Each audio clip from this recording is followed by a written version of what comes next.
जोहार मैं आर्यनेका। इस समय हम मन उपस्थित आहे फालाकटा विधानसभा क्षेत्र में, जहाँ से 3 जन प्रार्थी मने उम्मीदवार मन जे मने उठाए आने वाला आगामी विधानसभा कर, लेकिन जे कि बीजेपी से दीपक बर्मन और तृणमूल से सुभाष चंद्र रॉय और साथ ही साथ संयुक्त मोर्चा से क्षितिज चंद्र रॉय उम्मीदवार जे उठाए उकर बीच में ही हमरे मनकर बीच में एखन उपस्थित हैं। हमकर जे कुछ सहयोगी मन है मनकर जेकर से हम मने कुछ बात मन के जानब, जो कि बीजेपी से सुदीप रॉय हमकर बीच में उपस्थित हैं। साथ ही साथ तृणमूल से आनंद खड़िया जी हमकर बीच में उपस्थित हैं। उसके बाद में संयुक्त मोर्चा से संजीव बर्मन जी उपस्थित हैं, बक्सी जी हमके बीच में उपस्थित हैं। सो हम मैंने कुछ बात इमन कर द्वारा आज जानब, जो कि एक छोटा सा डिबेट के रूप में हम रखब, जे कि विधानसभा क्षेत्र में फालाकटा विधानसभा क्षेत्र में कितना उन्नति हो है या फिर आने वाला दिन में का उन्नति होवी, उकर बारे में कुछ बात हम मैंने इमन के द्वारा ही यहाँ जाने के लिए चाहब। आने वाला दिन में बहुत सारा मैनिफेस्टो मन भी निकले, जे कि ऐसा होए के ऐसा डेवलपमेंट होए के इकर बारे में आने वाला दिनों कर, लेकिन मैनिफेस्टो निकला है, बीजेपी निकला है, तृणमूल निकला है। तो लेकिन आने वाला दिन में का ऐसा कुछ कार्य होवी या नहीं होवी, या फिर फालाकटा क्षेत्र में कितना डेवलप होला, या जो भी यहाँ से पहले रहे विधानसभा से जो कोई मेंबर रहे, जो कि एमएलए रहे, वो का यहाँ डेवलप करलक या नहीं करलक, ये बात के भी हम इनके यहाँ जाने बहुत जरूरी है। सो हम इनके बीच में उपस्थित हैं सुदीप रॉय जी। हम लोग आपको स्वागत जनाते हैं इस समय। धन्यवाद। हम जानना चाहेंगे इस समय कि विशेष करके जो आप लोग बड़े ही तैयारी से यहाँ पे विधानसभा क्षेत्र में कार्य कर रहे हैं, तो क्या आने वाले दिन में यहाँ से विधानसभा क्षेत्र से भाजपा जीत पाएगी? 200% আমাদের ভারতীয় জনতা পার্টি ফালাকাটা তথা গোটা পশ্চিমবঙ্গে এবার আমাদের ভারতীয় জনতা পার্টির ক্ষমতা আসছে চলছে, এবং আমরা ফালাকাটা বিধানসভায় আমরা 50,000-এরও বেশি ভোটে আমরা লিড দেব। আমরা আগে আশা করছিলাম 50,000 ভোটে লিড দেব, এখন এটাও অতিক্রান্ত হয়ে গেছে। 50,000-এরও বেশি ভোটে আমরা লিড দেব, এটা আমরা নিশ্চিত। अच्छा, लेकिन क्या इस फालाकटा क्षेत्र में कोई काम हुआ कि नहीं हुआ? क्योंकि तृणमूल सरकार पिछले 5 साल 10 साल तक थी, उसके बाद में फालाकटा क्षेत्र में कोई कार्य हुआ कि नहीं हुआ? দাদা একটা কথা আমি বলতে চাবো, আমরা সিপিএমের 34 বছর দেখছি, তৃণমূলের 9 বছর, এই 34 9 44 বছর, এই 44 বছরে আমরা বাংলায় কিন্তু কোনো উন্নতি দেখতে পারিনি দাদা। ব্যাপার হচ্ছে বিশেষ করে আমাদের বেকারত্ব তো 1%ও ঘুচেনি, মানে বছরে বছর 10.5% করে বেকারত্ব বৃদ্ধি পাচ্ছে।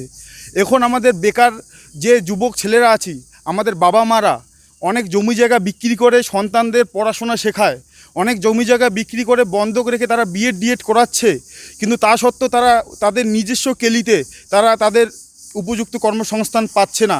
কর্মসংস্থান তারাই পাচ্ছে যাদের বাবা মার অঢেল টাকা আছে, তারাই একমাত্র কর্মসংস্থান পাচ্ছে। কারণ এই বর্তমান সরকারের আমবলে যদি একজনকে সরকারি চাকরি পেতে হয়, আপনাকে উদাহরণস্বরূপ বলতে চাই, যেমন প্রাথমিক স্কুলে যে চাকরি পেতে গেলে এখন ম্যাক্সিমাম 10 থেকে 11 লাখ টাকা লাগে দাদা। আর যদি হাই স্কুলে পেতে চান তাহলে 10 থেকে 15 লাখ টাকা লাগে। একটা গরিব মানুষ যখন জমি বন্ধক রেখে জমি বিক্রি করে একজন তার বাচ্চাকে তিনি পড়াশোনা শেখান, বিএড করান, তারপর যদি তাকে চাকরির জন্য টাকা দিতে লাগে, আপনাকে একটা উদাহরণস্বরূপ কথা বলতে চাই, একজন দরিদ্র কৃষকের তার 3 বিঘে জমি আছে, 3 বিঘে জমির দাম মার্কেট প্রাইস 3 লাখ টাকা করে ধরলাম, 3 × 9 লাখ টাকা, কিন্তু ওর যে ছেলে আছে, ছেলের চাকরি পেতে গেলে টোটাল টাকা লাগে কত? 15 লাখ টাকা। 9 লাখ টাকা তার বাস্তু ভিটাটা বিক্রি করে পাবে 3 লাখ টাকা হাইলি, টোটাল 12 লাখ টাকা হলো। আর 3 লাখ টাকা দাদা কোথায় পাবে? मतलब आप लोगों का, আমি আরেকটা কথা বলি, তার মানে তাকে কিডনিটাও বিক্রি করে দিতে লাগবে। বর্তমান সরকার রক্ত পিপাসু সরকার, কিভাবে এক দরিদ্রদের তোষণ করতেছে, শোষণ করতেছে দাদা, বলার আর দেরি নাই। আর একটা কথা হলো, বর্তমানে যে সিন্ডিকেটরা চলতেছে, অনেক কথা দাদা বললে ফুরাবে না। मतलब आप लोगों का एक मात्र जो मुद्दा है वो जो नौकरी के लिए, जॉब के लिए, जो अनएम्प्लॉयमेंट के ऊपर आप लोगों का है, क्योंकि यहाँ का जो यूथ है फालाकटा क्षेत्र में वो अनएम्प्लॉयमेंट है, उसको लेके आप लोग आगे चल रहे हैं। साथ ही मैं जानना चाहूँगा यहाँ पे जो संयुक्त मोर्चा के जितने भी सहकारी है, जो कि यहाँ पे सहयोगी है, मैं उनसे जानना चाहूँगा, आप लोगों का प्रचार हो रहा है बहुत ज़्यादा ये अनएम्प्लॉयमेंट के लिए, जो कि यहाँ पे फालाकटा क्षेत्र में जो प्रार्थी है क्षितिज चंद्र रॉय जी, उन्होंने जितने भी प्रचार किया उसमें उन्होंने ये बात को जरूर रखा कि जो यहाँ पे अनएम्प्लॉयमेंट के लिए, जो युवा वर्ग के लिए उन्होंने बहुत सारी बातें रखा है। तो जैसे कि अभी हम लोगों ने सुना यहाँ पे सुदीप रॉय जी से कि वो भी अनएम्प्लॉयमेंट के लिए ही लड़ रहे हैं, तो अनएम्प्लॉयमेंट के ऊपर यहाँ पे क्या कहना चाहेंगे आप? নমস্কার, সবার প্রথমে আমি জানিয়ে রাখি আগামী বসন্ত উৎসবের শুভেচ্ছা সকলকে, অভিনন্দন। আর আপনাদের এই চ্যানেলকেও ধন্যবাদ জানাচ্ছি আজকের এই একটা ছোট্ট কর্মসূচি প্রচার অভিমুখ করার জন্য। বিষয়টা হচ্ছে আপনি যেই প্রশ্নটা আমাকে এইমাত্র করলেন, আমাদের প্রথমে দেখতে হবে ফালাকাটা ব্লকটা কিন্তু বিধানসভা কেন্দ্রটা মূলত কাদের ওপর বেস করে আছে। কৃষিক্ষেত্রের ওপর এটা বেস করে আছে, চা বাগানের ওপর বেস করে আছে। খালি আমরা যুবকদের কথা বলছি যে তা নয়, আমরা বলছি সমস্ত বিষয়টা। আজকে কৃষকের ফসলের ন্যায্য দামের কথা বলছি আমাদের ইস্তেহারে, আমরা বেকারদের কর্মসংস্থানের কথা জানাচ্ছি, সাথে সাথে চা বাগানের যারা শ্রমিক রয়েছেন বা চা বাগানের যারা কর্মচারী রয়েছেন তাদের কথা বলেছি আমাদের ইস্তেহারে।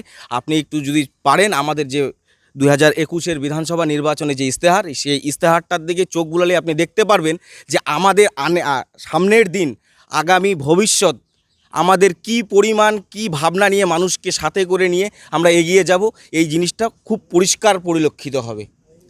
साथ ही हमारे बीच में तृणमूल के जो सहयोगी हैं, मैं आपसे जानना चाहूँगा, जैसे कि यहाँ पे यही बात है, बेरोज़गारी के ऊपर बात हो रही है, तो फालाकाटा क्षेत्र में, न सिर्फ फालाकाटा क्षेत्र में, पूरे पश्चिम बंगाल में बेरोज़गारी तो है ही है। युवा काफ़ी सारे हैं जो कि अभी पढ़े लिखे हैं, लेकिन उन लोगों के बीच में बेरोज़गारी दिखाई दे रही है। तो क्या इस बेरोज़गारी के ऊपर आप लोगों ने कोई कार्य किया है? पिछले 5 साल में, 10 सालों में कोई कार्य किया है या नहीं? नमस्कार। हम बोलना चाहते हैं कि आज वर्ष तक के जो हम लोग का ये है न्यूज़ चैनल है, उसके माध्यम से बोलना चाहते हैं कि नहीं, बेरोजगारी हुआ है, लेकिन थोड़ा सा बहुत जो है हम लोग का सरकार भी देख रहा है। बहुत सारा एम्प्लॉयमेंट के लिए, नौकरी के लिए थोड़ा बहुत भी जितना भी दिया है, ये नहीं बोलना चाहता हूँ कि नहीं दिया है। हम लोग का सरकार जो है, ममता बनर्जी का सरकार, हम लोग का 10 साल का जो हाल फिलहाल में हुआ है सरकार का, उसमें भी रिपोर्ट कार्ड के तौर पर जो दिया है, उसमें आपको देखने से मालूम चलेगा जो एम्प्लॉयमेंट नहीं होने से बोल नहीं सकेंगे। राज्य सरकार को हम बोलेंगे जो वो दिया है, लेकिन बीजेपी का जो कहना है कि एम्प्लॉयमेंट तो उन्होंने रोजगार जो भी दिया है उसके लिए पैसे लिया, मतलब यहाँ पे कुछ ना कुछ धांधली हुआ है, बिना पैसे का कोई भी काम नहीं है। उनका आरोप है कि एक जॉब के लिए भी, एक छोटे से जॉब के लिए भी उनको काफ़ी लाखों रुपए देना पड़ता है। तो क्या ये कहाँ तक सही है? ये मालूम नहीं, ये लोग बोल रहा है, आप बीजेपी की तरफ से आरोप हो सकता है, लेकिन उनका सरकार जो अभी केंद्र में है, देखने को तो बोला था कि साल में 2 करोड़ नौकरी दूंगा, 15 लाख अकाउंट के खाते में दूंगा बोला था। लेकिन अभी उन लोग का मैनिफेस्टो में बोल रहा है जे यदि बेकार रहेगा तो उनको 18 साल का उम्र में हम शादी का उम्र में 2 लाख रुपए देंगे। अभी 15 लाख का तो पता नहीं है, और खाता में वो लोग 2 लाख का जो वादा कर रहे हैं, ये पब्लिक का जो भावताबाजी दे रहे हैं ये लोग कितना दूर जो सही होगा, ये तो सामने निर्वाचन है। हम लोग का जो प्रार्थी है सुभाष चंद्र राय, वो तो बहुत ही काम का आदमी है, और इन लोगों का जो है डिबेट में जो ये लोग भाग बोल रहे हैं, ये कितना दूर ये सामने ही मालूम चलेगा आने वाला चुनाव में, जो 10 तारीख हम लोग का विधानसभा क्षेत्र में चुनाव। अच्छा, मैनिफेस्टो का बात करें तो लगभग तृणमूल का और बीजेपी का मैनिफेस्टो आ चुका है, उसमें लेकिन जो मैनिफेस्टो है उसमें रोजगार के लिए कोई भी बात नहीं रखेगी। जो युवाओं के लिए सिर्फ उसमें रखा गया है, जो कि महिलाएं हैं उनको 33% उनको रिजर्वेशन दिया जाएगा, लेकिन युवाओं के लिए कोई रोजगार का बात नहीं कहा गया। ऐसा क्यों है इसमें? দাদা, সবার প্রথমে বলতে চাবো, যখন বাংলায় ভারতীয় জনতা পার্টি ক্ষমতায় আসবে, যখন আমাদের বাংলায় ডবল ইঞ্জিন সরকার গঠন হবে, আমাদের যুবককে নিয়ে তো সরকার ভাববেনি, কিন্তু এই সরকারের আমবলে মহিলারা অনেক পিছিয়ে আছে দাদা। এই পিছিয়ে থাকার জন্য আজকে একজন বাড়িতে যদি 18 বছর হয় 2 লাখ টাকা পাবে, যাতে প্রতিশ্রুতি দিছে ওটা পাবেই। আর একটা 33% যে চাকরি সংরক্ষণের কথাটা, ওটা 33% সংরক্ষণ মহিলাকে এগিয়ে রাখার জন্য এটা রাখছে। আর একটা কথা বলতে চাচ্ছি যে আমাদের যুবকদের জন্য চাকরি তো দিবেই এই সরকার, তার সাথে কলকারখানা তৈরি হবে, যেটা তৃণমূল সরকার কিন্তু করতে পারে। देखिए, वो तो मैनिफेस्टो है। मैनिफेस्टो इससे पहले भी 2014 में भी मैनिफेस्टो आया था, और 1 करोड़ जॉब देने का जो बात हुआ, साल में 1 करोड़ जॉब, और साथ ही साथ 15 लाख का ही बात हो रहा है अभी जैसे कहा गया 15 लाख, वही 2 लाख का फिर से कहीं ये जुमला तो नहीं, जैसे ही इलेक्शन ख़त्म हुआ तो वहाँ पे कहा गया कि ये जस्ट एक भाषण देने का तरीका, एक जुमला है, ऐसे कहा गया था। तो क्या ये इस बार फिर से मैनिफेस्टो आया हुआ है, इसमें फिर से 2 लाख का बात आ रहा है, और इसमें नौकरी रोजगार का ही बात आ रहा है, तो क्या इस बार भी रोजगार मिलेगी या फिर ये भी जुमला होगी?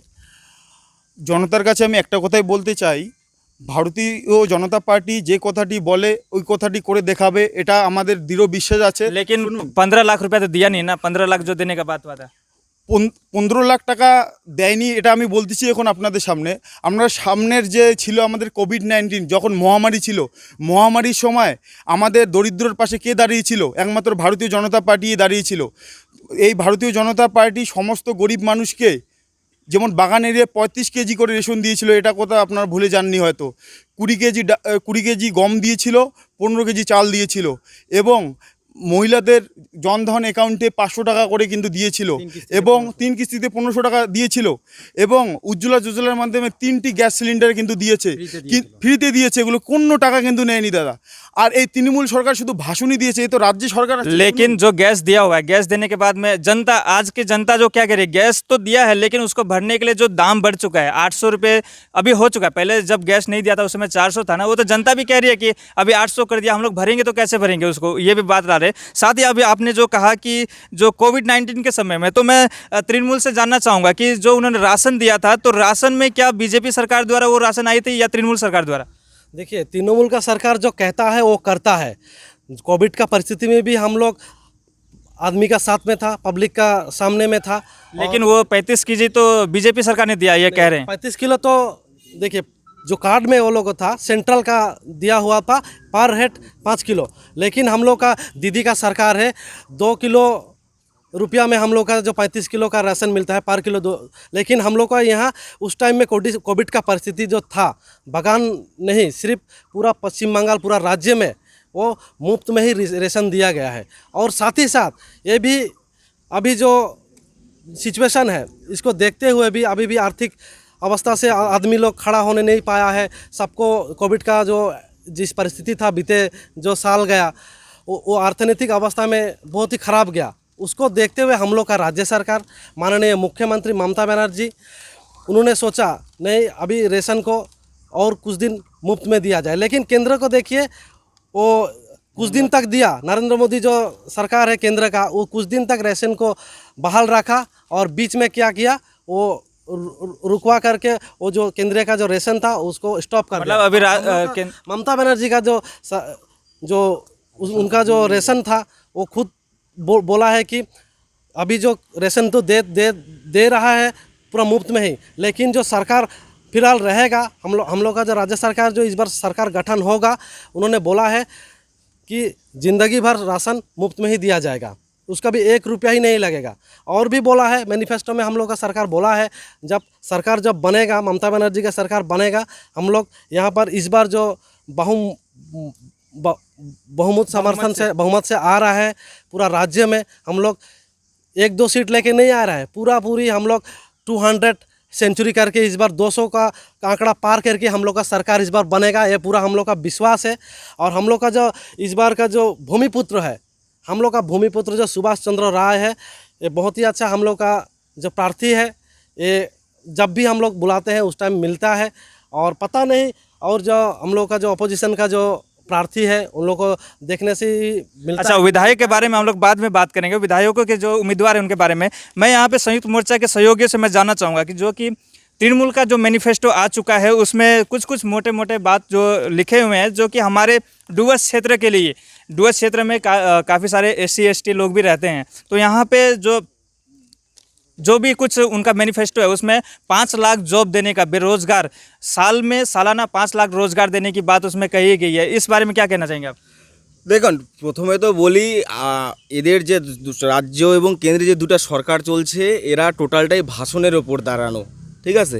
এদের যে ম্যানুফ্যাকচারিং আমরা গত নির্বাচনেও দেখেছি, একই রকমভাবে তারা তাদের ইস্তেহার প্রকাশ করছে, কিন্তু সেই ইস্তেহারের ওপর দাঁড়িয়ে ওরা আজকে এই কথাটা বলুক যে কতটা তারা পরিপূর্ণ করতে পেরেছে।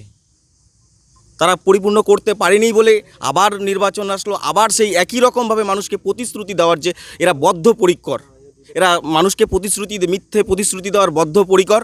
আমরা দেখলাম কি, আপনি একটু আগে আমার বিরোধী বন্ধুদেরকে জিজ্ঞেস করছিলেন লকডাউনে, যে গত বছর আমরা কোভিড-19 পিরিয়ডে একটা অপরিকল্পিত লকডাউনের আমরা সামনাসামনি হলাম।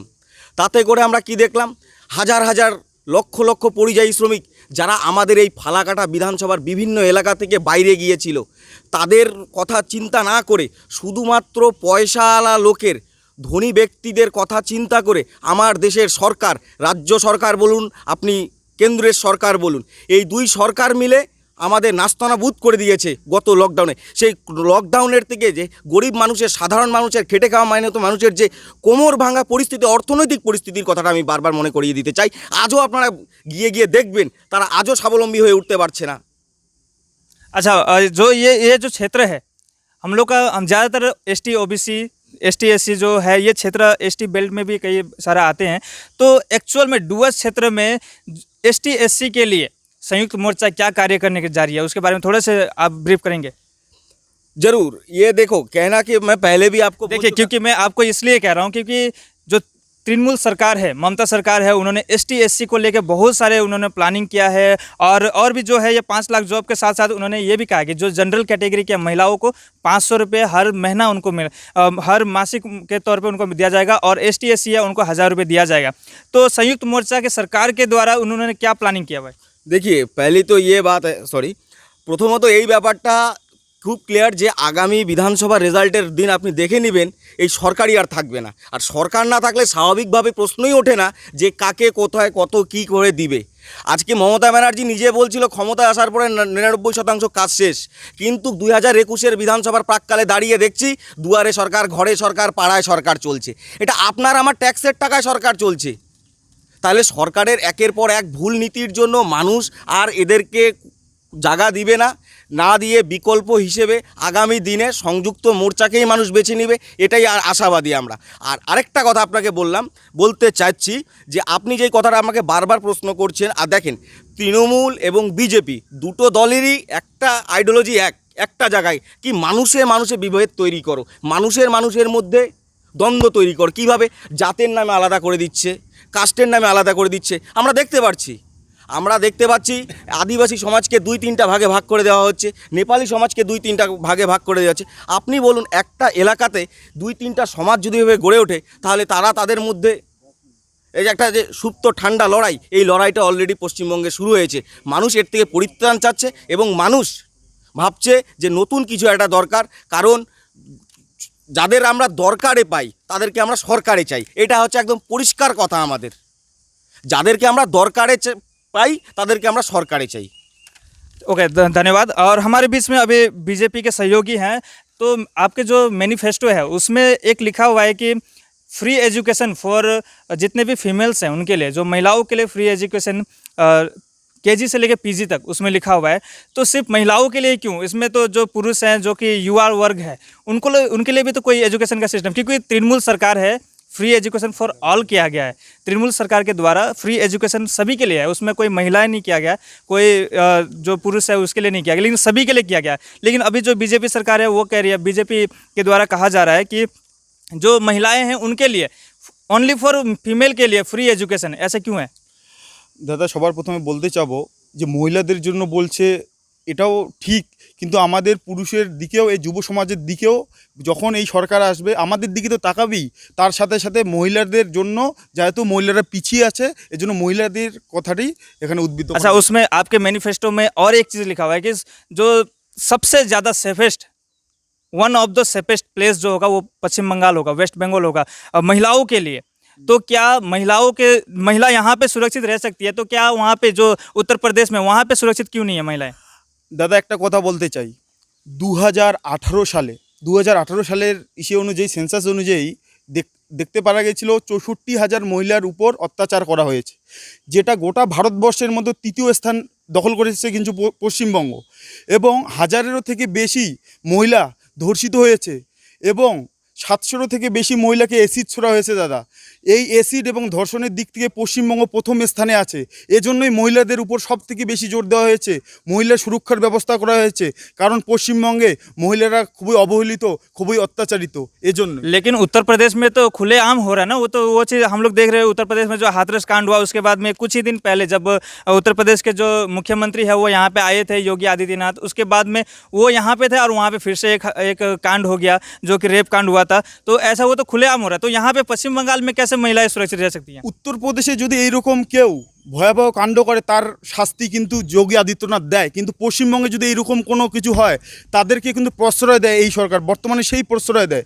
কোনো কিছু ধর্ষণ হলে তাদেরকে কোনোভাবেই শাস্তি দেওয়া হয় না, কিন্তু বরং যারা ধর্ষিত হয় তাদের রেট ঠিক করে দেয়, যে ফুল ধর্ষণ হলে এত দিবে, হাফ হলে এত দিবে, মার্ডার হলে এত দিবে। এই সরকার এই রকম দুর্নীতি চালাচ্ছে। तो हमारे बीच में जो तृणमूल के सहयोगी है, मैं जानना चाहूँगा क्या यहाँ पे महिलाएं सुरक्षित है या नहीं है? देखिए, हम लोग का सरकार, ममता बनर्जी जो सरकार है, ये हम लोग का जो 4 कैपिटल है, मुंबई, दिल्ली, चेन्नई और कलकत्ता, समीक्षा मेरा वक्तव्य नहीं है। इस माध्यम से मैं बोलना चाहता हूँ, डूअर्स तक का चैनल से आपका माध्यम से मैं बोलना चाहता हूँ कि पूरा इंटरनेशनल में जो समीक्षा हुआ है उसमें सबसे सुरक्षित जगह है हम लोग का कोलकाता और वेस्ट बंगाल। यहाँ का महिला सबसे सुरक्षित रहता है। रात का 9 बजे बोलो, रात का 10 बजे बोलो, रात का 11 बजे बोलो, बिंदास आराम से निकल के कहीं से भी आके रह सकते हैं। ये भी बात मैं बोलना चाहता हूँ। और हम लोग का जो सरकार महिलाओं के लिए बहुत सारा सुविधा उपलब्ध किए हैं। हम लोग का सरकार आने वाला दिन में भी ये जारी रहेगा। हाल फिलहाल में देखने को मिलेगा ये जो दुआरे सरकार, अभी दुआरे सरकार जो हुआ है, दुआरे सरकार में सरकार देखिए जनता के पास आके, सरकार जनता के पास आके गांव में कैंप किया, कैंप करके महिलाओं का असुविधा सुविधा डायरेक्ट प्रशासन का लोग, हम लोग का यहाँ तो पंचायत प्रतिनिधि है, यहाँ का जो चुनावी जो प्रतिनिधि वो लोग रहते हैं, लेकिन क्या होता था सरकार यदि डायरेक्ट आके जनता से पूछता है तो उनका समस्या तुरंत ही ऑन द स्पॉट। ये जो सरकार जो किया है, ये अभी तक पूरा पश्चिम बंगाल में तो क्या आने वाला 34 साल में जो वामफ्रंट सरकार था ये तो सोच भी नहीं सकता था जो ये वाला हम लोग कार्यक्रम करेगा। लेकिन पूरा भारतवर्ष में ये जो दुआरे सरकार जैसा कर्मसूची पूरा भारतवर्ष में ऐसा माने हुआ ही नहीं है। ये हम लोग का ये व्यतिक्रम है। हम लोग का जो राज्य सरकार कन्याश्री से लेके रूपश्री से लेके विशेष करके हम लोग का जो चाय बागान क्षेत्र है डुअर्स तराई में 150 जो बागान है, इस बागान का तो मैंने अर्थनैतिक अवस्था सिर्फ वो जो लेबर का जो श्रमिक का जो इनकम है, मान लीजिए 150 रुपया जो हजरा था, उनको भी बढ़ा के देखिए कहाँ से कहाँ पहुँचा दिया हम लोग का सरकार। अभी असम में जो सरकार है, अच्छा हाजिरा के ऊपर हम लोग आएंगे, लेकिन अभी जो आरोप है वामफ्रंट सरकार के ऊपर जो कि 34 साल उन्होंने राज किया फिर भी लेकिन वो नहीं कर पाए जो कि तृणमूल सरकार ने कर दिखाया है। तृणमूल सरकार ने पिछले 10 सालों में ही वो काम किया जो वामफ्रंट ने किया नहीं किया। इस बारे में आप क्या कहेंगे? ऐसा कोई काम ही नहीं कि वामफ्रंट सरकार ने किया है नहीं। अगर ये जो आरोप किया उसको अगर बोलने के लिए अधिकार दिया, आज जो खड़ा होकर इधर बोल रहा है, जो स्कूल में पढ़ाई किया वो सब कौन किया था? उस टाइम कौन गवर्नमेंट में था? स्कूल कॉलेज ये सब कौन बनाया था? उस ज़माने में तो ना बीजेपी ना था ना तृणमूल था। तो आज का डेट में ये बात बोलना बेकार है कि नहीं? लेकिन उस समय आप स्कूल की बात करें तो उस समय तो स्कूल में जो फ्री एजुकेशन नहीं अवेलेबल नहीं था। अभी तृणमूल सरकार आने के बाद में फ्री एजुकेशन मिल रहा है, हम लोग देख रहे हैं फ्री एजुकेशन मिल रहा है, लेकिन उस समय नहीं मिल रहा था। ক্লাস 1 থেকে ক্লাস 1 বলাটাও ভুল হবে, আইসিডিএসের থেকে শুরু করে ক্লাস 12 অবধি ফ্রিতেই পড়াশোনা ওই সময় হচ্ছিল। এখন স্কুল ভর্তি, ছাত্র ভর্তির নামে, কলেজ ক্যাম্পাসে ভর্তির নামে নির্দিষ্ট কিছু সংগঠন বা দল আছে যারা কাটমানি খায়।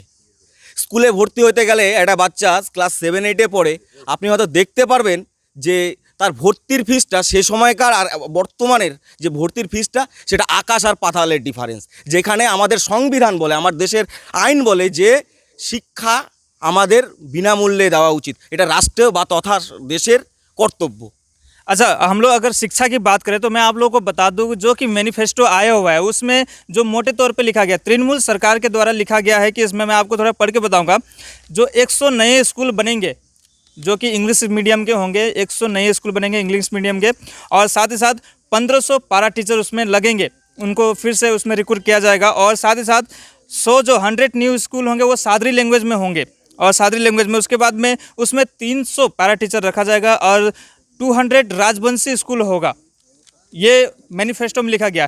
तो हालांकि हम लोग जानते हैं कि यहाँ पे राजवंशी ज़्यादातर रहते होंगे फालाकाटा एरिया में, तो 200 राजवंशी स्कूल यहाँ का बनने का जो बात कहा गया है ममता सरकार के द्वारा, लेकिन बीजेपी सरकार द्वारा स्कूल नए बनने का कोई बात नहीं रखा गया।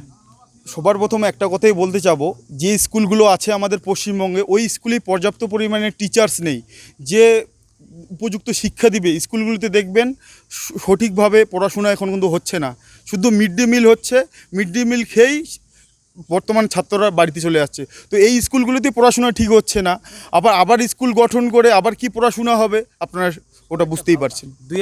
2014 সালের একটা টিচার রিক্রুটমেন্টের কি দুর্নীতি সেটা আপনারা দেখতেই কিছুদিন আগে যেটা আপনারা দেখছেন সেটা মিডিয়ার মাধ্যমেই এবং কোর্টে কিভাবে ওটাকে চ্যালেঞ্জ করা হলো। তাহলে এইভাবে দুর্নীতি হতেই আছে, কিন্তু এনারা আবার নতুন করে ভাবতেছে যে এই শিক্ষার জন্য স্কুল খুলবে, কিন্তু স্কুলে শিক্ষক দেওয়ার মতো এদের রিক্রুটমেন্ট করার মতো পরিকাঠামো নেই। কেননা এরা যারা উচ্চশিক্ষিত শ্রেণীর লোক তাদেরকে চাকরি না দিয়ে যারা আর কি ন্যূনতম টাকার মাধ্যমে আজকে টাকা 14 লাখ 15 লাখ টাকার মাধ্যমে রিক্রুটমেন্ট করাচ্ছে, কিন্তু যারা ভালো স্টুডেন্ট পাশ করে আছে অথচ তাদের চাকরি দেওয়া হচ্ছে না। আজকে তারাই উপযুক্ত পাওয়ার পদপ্রার্থী কিন্তু তারা পাচ্ছে না। আজকে দেখতেই পাচ্ছেন যে পশ্চিমবাংলায় যে বেহাল দশা শিক্ষার, আর এরা ভাবতেছে যে শিক্ষাকে এরা ডেভেলপ করবে। এরা শিক্ষার নীতিকে একদম ধ্বংস করে দিয়ে দিয়েছে, পশ্চিমবাংলা থেকে ধূলিসাৎ করে দিয়েছে। একটা কথা বলতে যাব, এই আদিবাসী অঞ্চলে আমাদের কেন্দ্রীয় সরকার যে বাজেটটি রেখেছে 750টি একলব্য আবাসিক যে স্কুল তৈরি হবে বাগান এরিয়ায়, যেখানে বরাদ্দ 20 কোটি থেকে বাড়িয়ে 38 কোটি টাকা করা হয়েছে, 38 কোটি করা হয়েছে এবং পার্বত্য অঞ্চলে তাকেও ক্রস করে 48 কোটি টাকা কিন্তু বরাদ্দ করা হয়েছে।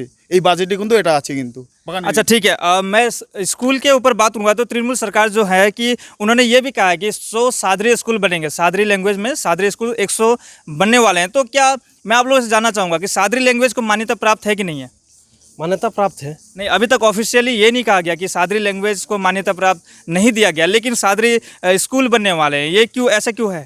नहीं, ये जो है हम लोग का जो हम लोग जो यहाँ पर विभिन्न भाषा भाषी के लोग हम लोग रहते हैं, क्रिस्टी कल्चर एक साथ रहते हैं, लेकिन हम लोग का जो हाल फिलहाल में कुड़ुक भाषा है, उधर साउथ बंगाल में जाइए वहाँ पर सांथाली भाषा है, उन लोगों को मान्यता प्राप्त है। अभी हम लोग का साउथ में सांथाली भाषा में एकेडमी हुआ है, सांथाली भाषा में लिखाई पढ़ाई प्राइमरी से ले के अप टू कॉलेज तक वहाँ पर अपना भाषा में पढ़ सकते हैं। तो हम लोग का डुअर्सवासी का जो बहुत दिन का यहाँ का जनता का माने डिमांड है, उन लोग को देखते हुए हम लोग का माननीय मुख्यमंत्री ममता बनर्जी उन्होंने भी ये हम लोग को इस बार आश्वासन दिया है जो नहीं, इस बार भी हम लोग का जो यहाँ चाय बागीचा में जो श्रमिक परिवार का जो जनता रहते हैं उन लोग को भी ये सादरी समाज के लिए वो स्कूल ज़रूर देंगे, हम लोग को ये आशा है। अच्छा, मैं यहाँ पे भाजपा के जितने भी कार्यकर्ता सहयोगी है मैं उनसे जानना चाहूँगा, जैसे कि प्रधानमंत्री मोदी जी ने कहा है कि बांग्ला को सोनार बांग्ला बनाएंगे, तो ये अच्छा सोनार बांग्ला होता कैसे है, दिखता कैसे है सोनार बांग्ला? সোনার বাংলা দাদা ওঠাই যে পশ্চিমবঙ্গে কোনো বেকারত্ব থাকবে না, যে পশ্চিমবঙ্গে এই রাজ্য থেকে অন্য রাজ্যে কাজ করতে যেতে হবে না এবং মানুষকে ভিক্ষা চেতে হবে না, তারা নিজ পায়ে স্বাবলম্বী হবে, নারী সুরক্ষা হবে, এটাই আসল সোনার বাংলা। কৃষকরা ন্যায্য মূল্য পাবে এবং শিক্ষার যে নীতি। आप कृषक के बारे में कह रहे हैं, तो अभी तो पंजाब में जो जितने भी, ना सिर्फ पंजाब में पूरे भारतवर्ष में जो कृषि जो करते हैं जो किसान लोग हैं उनका तो हालत ख़राब है, वो तो स्ट्राइक पे हैं, तो कृषक लोग कैसे सुरक्षित रहेंगे? দেখুন দাদা, পাঞ্জাবের কথা যেটা বললেন, সারা ভারতবর্ষর কৃষক কিন্তু সেইখানে সেই আন্দোলনে কিন্তু যুক্ত নেই। अभी जुड़ रहे हैं साउथ से भी बहुत सारे लोग गए हुए हैं ट्रैक्टर लेके। সেইখানে কিছু কিছু আবার কৃষক সংগঠন ছিল, সেই সংগঠনগুলো কিন্তু আবার তুলে নিয়েছে, তারা আন্দোলনমুখী না। কেননা কেন্দ্রের যে নীতি আছে সেই নীতিটা যে কৃষকের জন্য করছে সেটা খুবই ভালো এবং কৃষকরা স্বাবলম্বী হবে, এটার জন্যই কিন্তু। लेकिन ऐसा कोई भी चीज़ जो कि मेरे लिए अगर बनाया गया लेकिन मैं उससे संतुष्ट नहीं हूँ, तो फिर भी वो चीज़ को लागू क्यों, जरूरी क्यों है इसमें? দেখুন দাদা একটা কথা বলি, এই কৃষি আইন পাস হওয়ার ফলে দাদা কৃষকরা তাদের ফসলের ন্যায্য মূল্য পাবে। যেমন আপনারা দেখতে পাচ্ছেন মার্চ মাসে যখন কৃষকের ঘরে আলু ঢোকে, এখন কিন্তু আলু চাষ করতে কৃষকের যতটা খরচা হয় ঠিক সঠিক মূল্য কিন্তু কৃষকরা পায় না, কিন্তু তার থেকে যখন তারা কিন্তু ওরা পায় না তাই জন্য তো ওরা যে গিয়েছে ওখানে স্ট্রাইক করছে, ওরা যে বিরোধ প্রদর্শন করছে ওটা তো পায় না তাই জন্য তো করতেছে। শুনুন দাদা, ব্যাপারটা হচ্ছে আমি যেটা বলতে চাচ্ছি, কৃষি আইন পাস হওয়ার ফলে কি হবে, বাংলায় কি হতে চলেছে, বাংলায় এটাই হতে চলেছে, কৃষি আইন পাস হওয়ার ফলে তারা ন্যায্য মূল্য পাবে এবং কৃষকরা তাদের ফসলের মূল্য যারা কিনবে ক্রেতাদের সাথে তারা দামাদর করতে পারবে। কিন্তু এখন কি হচ্ছে, এখন শুধু পাইকারগুলো কিন্তু দাম ঠিক করে, কৃষকরা দাম ঠিক করতে পারে না এবং যদি কৃষকরা হিমঘরে আলু রাখতে যায় বন তারা পায় না, তৃণমূলের ক্যাডাররা বনগুলোকে তারা রিজার্ভ করে রাখে, তাদেরকে বনও বন কিনতে গেলেও তাদেরকে কাটমানি দিয়ে বন নিতে লাগে কৃষকরা। এর জন্য কৃষকরা সব দিক থেকে বঞ্চিত আছে, জন্যই আজকে কৃষি বিল পাস হয়েছে।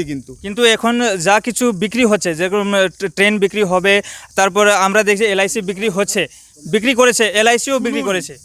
শুনুন, ট্রেন যে কোম্পানির কাছে যে ট্রেন গেছে, এখন ট্রেনের পরিষেবাগুলো দেখবেন, কারণ কোম্পানির কাছে দেওয়ার একটাই অর্থ। ট্রেনে এখন আপনি ট্রেনে চাপলে দেখবেন প্রত্যেকটা বগিতে সঠিক সময়ে পরিষ্কার করা হচ্ছে, সব কিছু উন্নত হয়ে গেছে।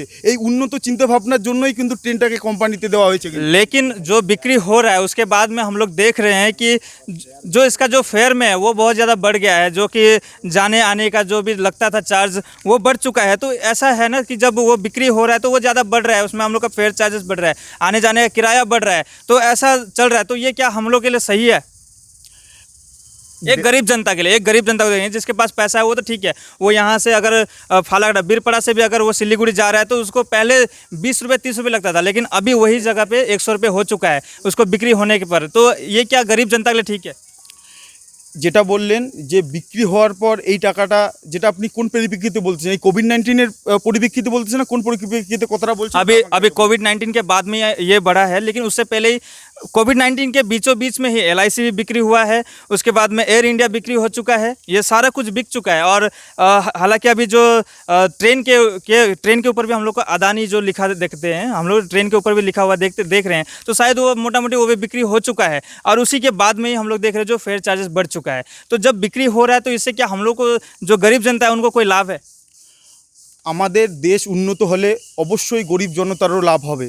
যখন আমাদের ভারতবর্ষ যখন উন্নতি হবে, যখন এইরকমভাবে যখন আমাদের সম্পূর্ণ ইন্ডিয়া যখন আমাদের উন্নতি হবে, তখন আমাদের এই মোদিজির যে সোনার বাংলা পরিকল্পনাটি সেটি অবশ্যই সার্থক হবে। अच्छा, सोनार बांग्ला के ऊपर हम लोग बात करेंगे तो तृणमूल के जो सहयोगी है, तो अभी तक क्या सोनार बांग्ला नहीं बना है? अभी आप लोग जो 10 साल शासक में थे, आप लोग शासन किया आप लोगों ने 10 साल, तो सोनार बांग्ला क्यों नहीं बना पाया अभी तक? দেখুন, আমরা তো সোনার বাংলা অলরেডি বানিয়ে ফেলেছি।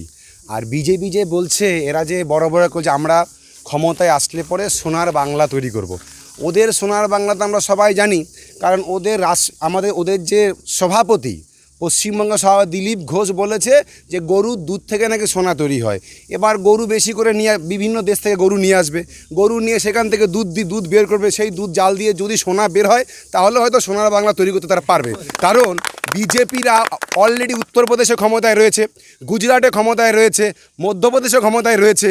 গুজরাটে যখন ডোনাল্ড ট্রাম্প আসে, এতই যদি সোনার বাংলা হয় তাহলে কেন যখন ট্রাম্প যেদিকে যাচ্ছে সেদিকে কেন উঁচু পাঁচিল দিল?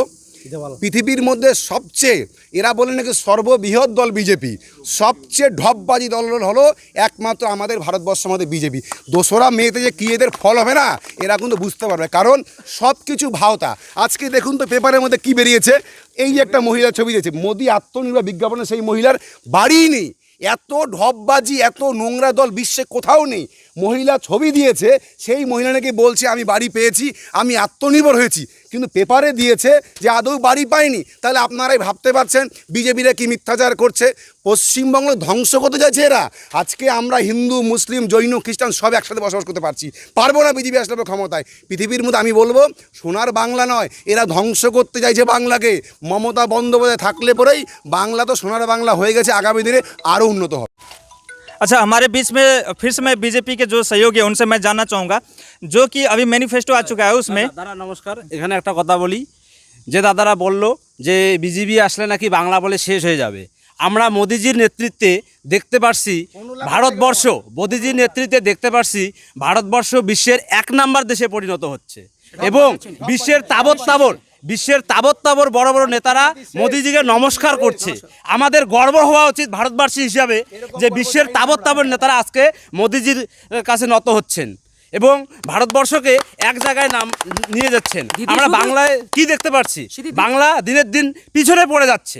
আজকে বাংলার যদি প্রতিটা ঘরে ঘরে আমরা দেখি যে বাংলার প্রতিটা ঘরে ঘরে যুবকরা গুজরাটে কাজ করতে যাচ্ছে, উত্তরপ্রদেশে কাজ করতে যাচ্ছে। বিজেপি শাসিত রাজ্য থেকে কয়জন বাংলায় কাজ করতে আসছে?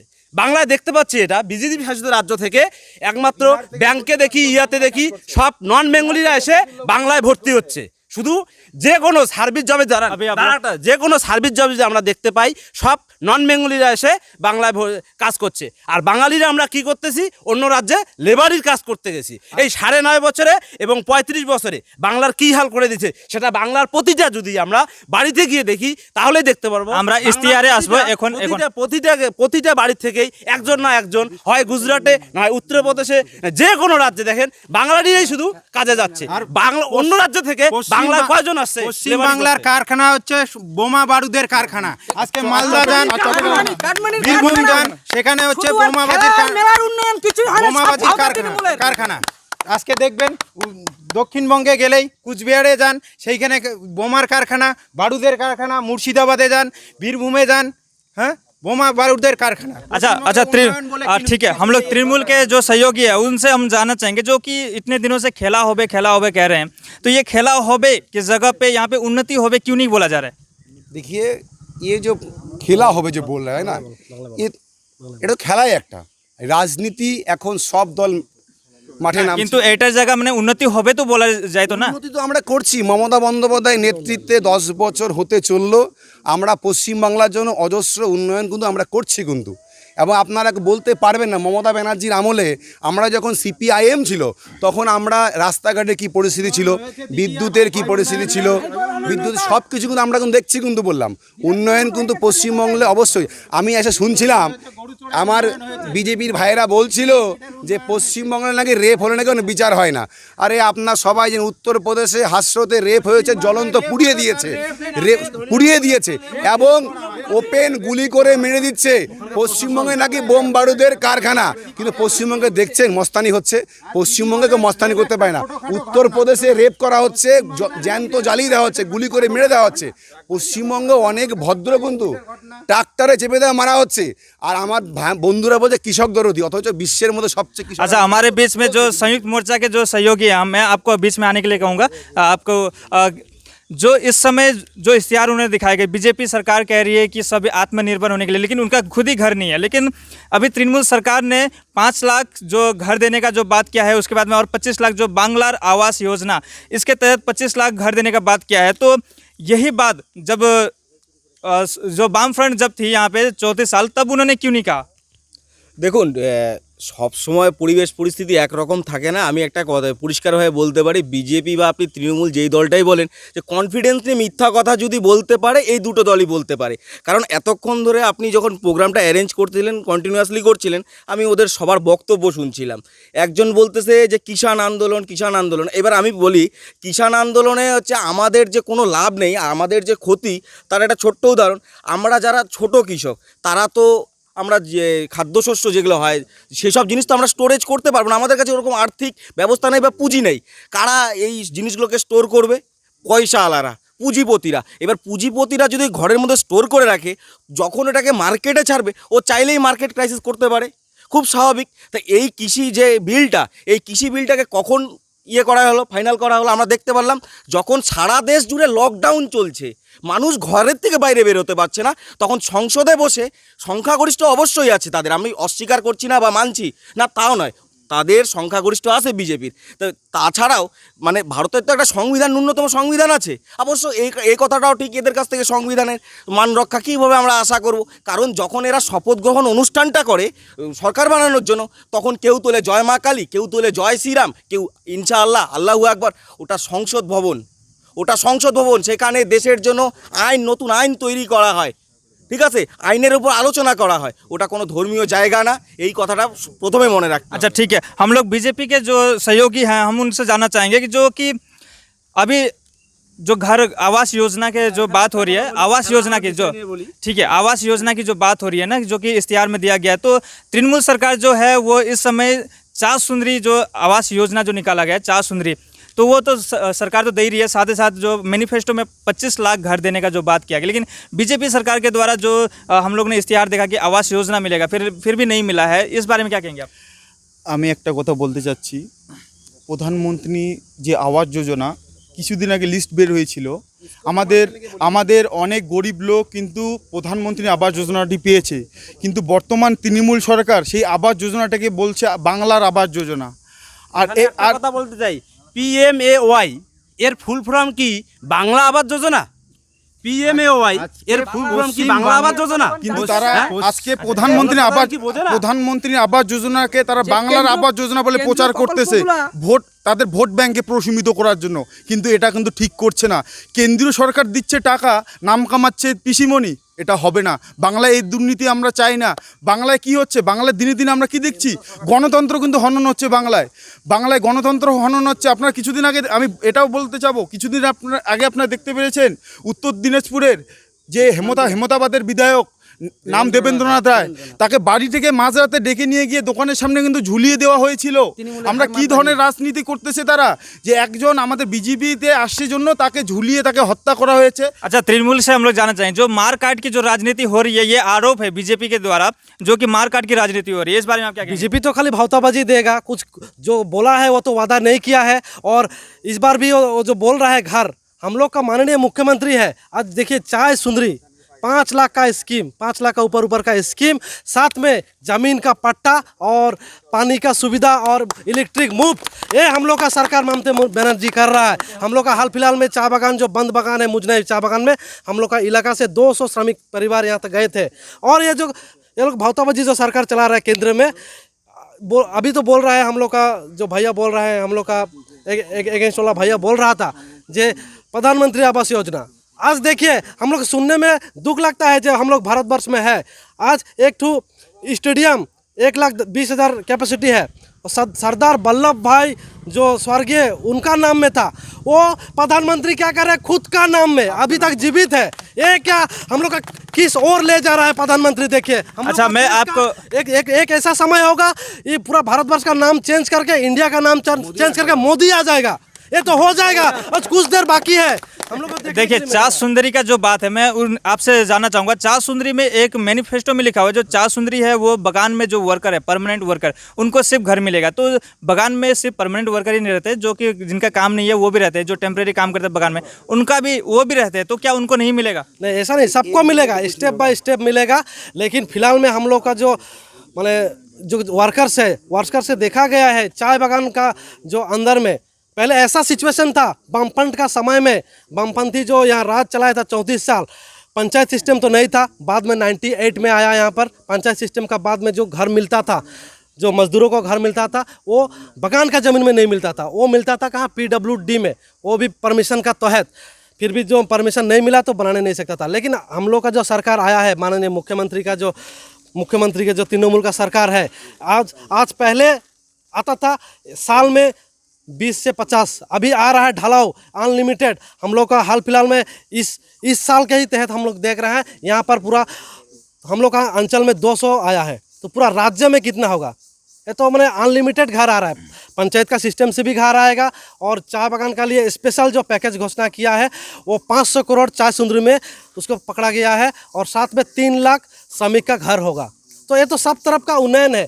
देखिए, हम लोग का सरकार खाली ये सब सोच के नहीं रखा है, शिक्षा का क्षेत्र में हो, हेल्थ का विषय में हो, और हम लोग का कृषि का क्षेत्र में हो, हर एक क्षेत्र में हो, हम लोग का विकास और बढ़ते जा रहा है हम लोग का पश्चिम बंगाल। और ये लोग बोल रहा है, ये लोग को तो शर्म होना चाहिए, ये लोग को तो शर्म होना चाहिए कि बोल रहा है कि कुछ नहीं हुआ है। ये लोग को अभी चश्मा का पावर वाला चश्मा लगा के देखना चाहिए जो कितना उन्नयन हुआ है पश्चिम बंगाल में। आज ही देखिए बिरपड़ा में वो लोग का विधानसभा MLA है, वो लोग का बीजेपी का विधायक, लेकिन वहाँ पर क्या उन्नयन हुआ देखिए, और हम लोग का ये फालाकाटा में क्या उन्नयन हुआ है। अच्छा, संयुक्त मोर्चा के जो लोग हैं, मैं उनसे जानना चाहता हूँ, फालाकाटा में उन्नयन हुआ कि नहीं, यहाँ पे उन्नति किया गया कि नहीं? উন্নয়নের নামে সব কাটমানি খাওয়া হয়েছে, উন্নয়নের নামে নীল সাদা রং হয়েছে।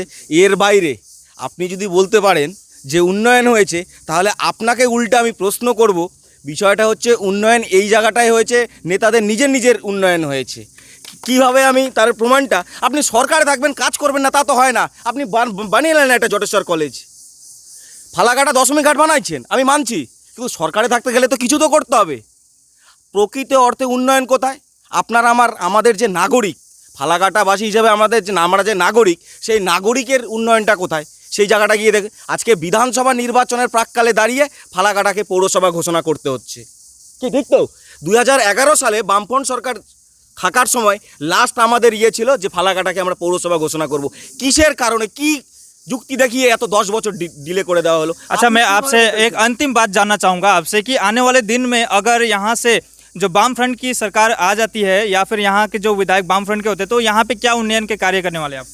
দেখুন, আমাদের ইস্তেহারে যেই কথা বলা হয়েছে সেটা তো অবশ্যই আমরা পালন করব। আর আপনারা জানেন ভালো করে যে বামপন্থীরা মুখে যেটা বলে সেটা করে, কারণ দরকারে আমরা মানুষের থাকি, মানুষ আমাদের এবারে সরকারেও চাচ্ছে।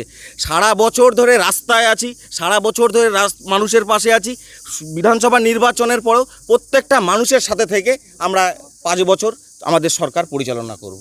तो धन्यवाद आप सबों को। इस समय हम लोग इस बात को यहीं पे अंतिम अंत करेंगे क्योंकि यहाँ पे ये डिबेट जो हुआ है जो कि बहुत सारे बातों को रखा गया है और हमारे बीच में इस समय उपस्थित है भाजपा के सहयोगी और तृणमूल के सहयोगी और वाम फ्रंट के जो कि संयुक्त मोर्चा के सहयोगीगण यहाँ पे उपस्थित है। हम आप सबों को धन्यवाद देना चाहेंगे जो कि आप लोगों ने हमारे साथ दिया था।